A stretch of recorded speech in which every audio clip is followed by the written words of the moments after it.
আমাদের দলের যে অভিজ্ঞতা, আমাদের দলের যে কোয়ালিটির খেলোয়াড় আছে তাদের কাছ থেকে আরও বেশি রেজিস্ট্যান্স আমি আশা করেছিলাম। সিলেট টেস্টে সামর্থ্য প্রমাণে ব্যর্থ বাংলাদেশ, হতাশ বিসিবি, আস্থার প্রতিদান দিতে চান তানভীর ইসলাম। চেষ্টা করব প্রথম থেকেই, যদি আমি ম্যাচ খেলি প্রথম স্পেল থেকে সাকসেস হওয়ার জন্য। স্থগিত সাফ চ্যাম্পিয়নশিপ 2026 সালে হওয়া নিয়েও শঙ্কায় সভাপতি। হামজার প্রথম হোম ম্যাচে বিক্রি হবে 18,000 টিকিট। 1 বছর পর ফিরল দাবা লিগ, দল কমেছে 2টি, খেলছেন মাত্র 2 গ্র্যান্ডমাস্টার। ক্রিকেট বোর্ডের স্থায়ী তহবিল থেকে 120 কোটি টাকা অন্য ব্যাংকে স্থানান্তর করা হয়েছে। প্রশ্ন উঠেছে সভাপতি ফারুক আহমেদের ভূমিকা নিয়ে। কারণ অজানা হলেও সত্যটা স্বীকার করে নিয়েছেন নাজমুল আবেদিন। জিম্বাবুয়ের কাছে টেস্ট হারের পর প্রকাশ করেছেন নিজের হতাশা।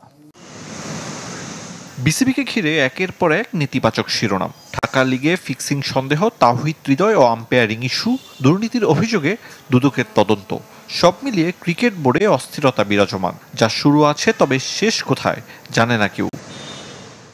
নতুন করে প্রশ্ন উঠেছে সভাপতিকে নিয়ে। স্থায়ী তহবিল থেকে 120 কোটি টাকা অন্য ব্যাংকে হস্তান্তরের ঘটনা ঘটেছে। সত্যতা স্বীকার করে নিল কেন, কি কারণে, সে উত্তর অজানা বোর্ড পরিচালক নাজমুল আবেদিনের। আমি কিছু ব্যাংকে টাকা ট্রান্সফার হয়েছে এটুকুই জানি, বাট স্পেসিফিক আমার কাছে আমার জানা নেই। ঢাকা লিগ ঘিরে চলমান বিতর্কের অবসান চান নাজমুল আবেদিন। টেকনিক্যাল কমিটির আহ্বায়ক হয়ে নিয়েছেন কঠোর সিদ্ধান্ত।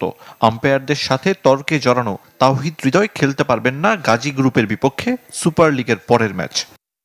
প্রিভিয়াস যে চেঞ্জটা আমরা করেছি রিসেন্টলি, সেটাকে ভয়েড হিসাবে আমাদেরকে সিদ্ধান্ত নিতে হবে এবং আগের যে নিয়মটা ছিল সেটাকেই বলবৎ করতে হবে এবং সেটা ধারাবাহিকতা অনুযায়ী পরবর্তী ম্যাচে খেলার সুযোগ পাবে না। জাতীয় দলের পারফরমেন্সেও হতাশ ক্রিকেট অপারেশনস চেয়ারম্যান।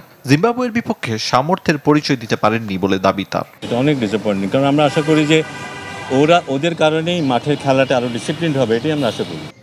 চট্টগ্রামে বেশি ম্যাচ খেলার অভিজ্ঞতা থাকায় দল ঘুরে দাঁড়াবে বলে বিশ্বাস নাজমুল আবেদিনের।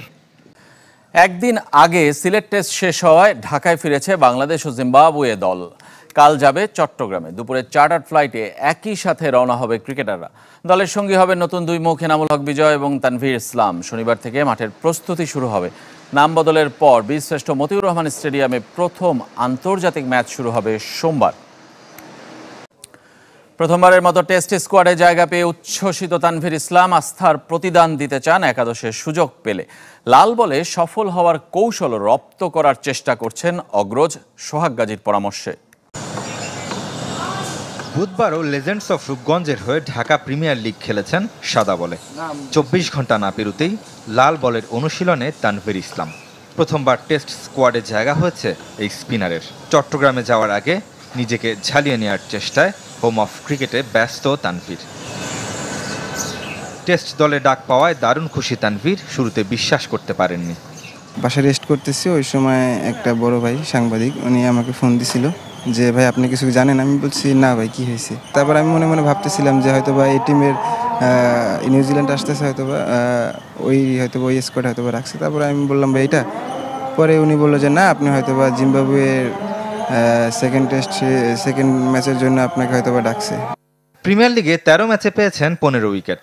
আন্তর্জাতিক টি-20তে 4 ম্যাচে ততটা সফল না হলেও লাল বলে স্বপ্ন দেখছেন দারুণ কিছু করে দেখানোর। সে পথে তানভীরের মেন্টর সোহাগ গাজী। আমার একটা বড় ভাই আছে গাজী ভাই, ওনার সাথে কথা হলো যে ভাই আপনি, গাজী ভাই তো অনেক বড় একজন প্লেয়ার, বাংলাদেশ টিমের জন্য খেলছে উনি বলছে যে তানভীর শুধু সামনে বল করবে, স্টাম্প টু স্টাম্প, 4 এবং লাল বলের জন্য সব থেকে বাজে বল হচ্ছে কাট এবং পুল খেলানোর জন্য। সাইড শট খেলাবি না, সামনে বল করবি, ওইখান থেকে যা কিছু করার চেষ্টা করবি। প্রথম শ্রেণীর ক্রিকেটে 41 ম্যাচে 3-এর নিচে ইকোনমিতে নিয়েছেন 134 উইকেট। ইনিংসে 8 আর ম্যাচে 13 উইকেট প্রাপ্তির কীর্তিও আছে তানভীরের। জাতীয় দলের সাদা জার্সি গায়ে জড়াতে এই স্পিনারকে পাল্লা দিতে হবে চট্টগ্রামের লোকাল বয় নাঈম হাসানের সাথে। শ্রীলঙ্কা সফরে প্রস্তুতি ম্যাচে জিতেছে বাংলাদেশ অনূর্ধ্ব-19 দল। প্রস্তুতি ম্যাচের প্রতিপক্ষ ছিল শ্রীলঙ্কা যুব দল স্কোয়াড। এই ম্যাচের ভিত্তিতেই বাংলাদেশ সিরিজের জন্য দল চূড়ান্ত করবে স্বাগতিকরা। মূল সিরিজ শুরু হবে শনিবার। 6 ম্যাচ সিরিজের সবগুলো ম্যাচই হবে হাম্বানটোটায়। সকালে 2 দলের অধিনায়ক মিলে ফটো সেশনে অংশ নেন, উন্মোচন করেন ট্রফি। 6 ম্যাচ সিরিজের শেষটা 8 মে।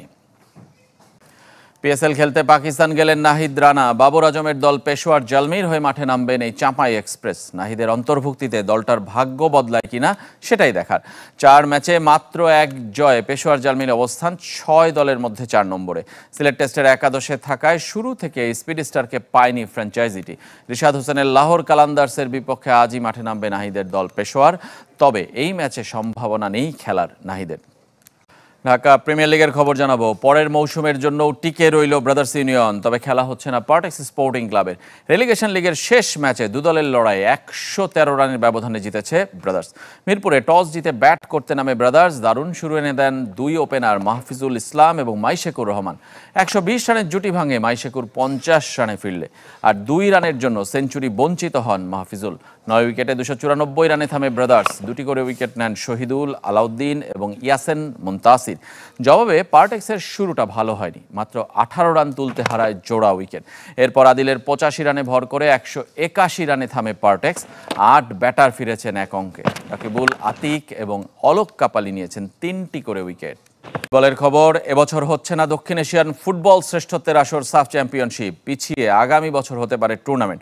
তবে সাফ সভাপতি কাজী সালাউদ্দিন অবশ্য খুব বেশি আশাবাদী হতে পারছেন না। সংবাদ বিজ্ঞপ্তিতে পিছিয়ে যাওয়ার কথা নিশ্চিত করেছে দক্ষিণ এশিয়ান ফুটবলের নিয়ন্তা সংস্থাটি। বিশ্বকাপের বছর বলে 2026 সালে আয়োজনে আগ্রহী মার্কেটিং প্রতিষ্ঠান স্পোর্টস 5। তবে কবে, কোথায়, কি ফরম্যাটে হবে তা এখনও চূড়ান্ত করতে পারেনি তারা।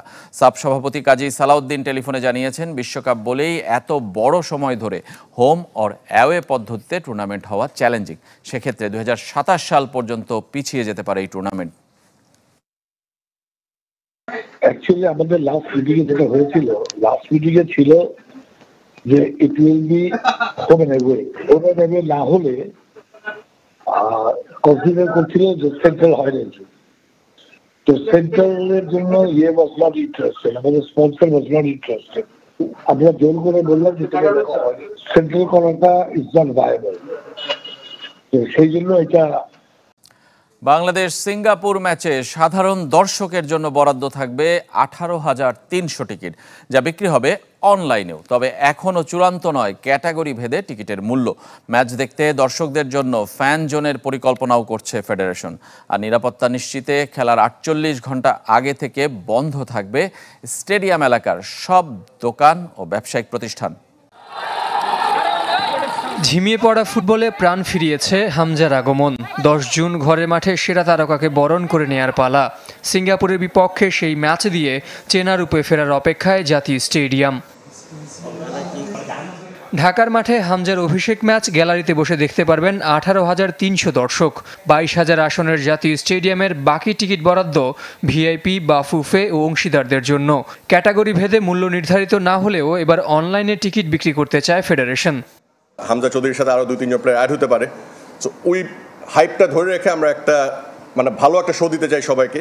ওটার জন্য প্রাইসিং নিয়ে আমরা কোনো কথা বলবো না এখন। প্রাইসিংটা যখন আমরা রেডি হবে তখন আমাদের ইসি কমিটি আপনাদেরকে জানিয়ে দিবে। বিভিন্ন ক্যাটাগরিতে বিভিন্ন সেলটা হবে, বাট কীভাবে সেলটা করবো আমরা গ্যালারির জন্য 18,300 সিট আমাদের নির্ভর করা আছে। তবে যারা টিকিট পেতে ব্যর্থ হবেন তাদেরকেও হতাশ করতে চায় না ফেডারেশন। ইউরোপিয়ান আদলে ম্যাচের দিন স্টেডিয়াম এলাকায় রাখতে চায় ফ্যান জোন। থাকতে পারে আরও ভিন্ন আয়োজনও। ফ্যানদের জন্য একটা ফ্যান জোন হবে, ফ্যানদের ইন্টারাকশন বাড়াবো যেন আমরা দর্শকদেরকে মাঠে আবার ফিরে আনতে পারি। এটার বাইরে যদি কোনো প্রোগ্রাম করে ওটা আমার মনে ইসি কমিটি বা বাফুফের আন্ডারে ডিসিশনটা হবে। এশিয়ান কাপ বাছাই ম্যাচের নিরাপত্তা নিয়ে সতর্ক বাফুফে। দ্রুতই আলোচনায় বসবে আইন শৃঙ্খলা বাহিনীর সাথে। নিরাপত্তা নিশ্চিতে ম্যাচ ডের 48 ঘন্টা আগে বন্ধ করে দিতে চায় স্টেডিয়াম এলাকার দোকান। খেলার আগে স্টেডিয়াম বন্ধ থাকবে 48 ঘন্টা। খেলা শেষ হওয়ার পরে আমরা খুলবো, বাট সিকিউরিটি বুঝে। এটার বাইরে আপনারা জানেন এখানে একটা আর্মি ক্যাম্প আছে। আমরা ক্যাম্প কমান্ডারের সাথে কথা বলবো যে ওনারা আমাদেরকে কীভাবে এক্সট্রা লেয়ার সিকিউরিটি দিতে পারবে।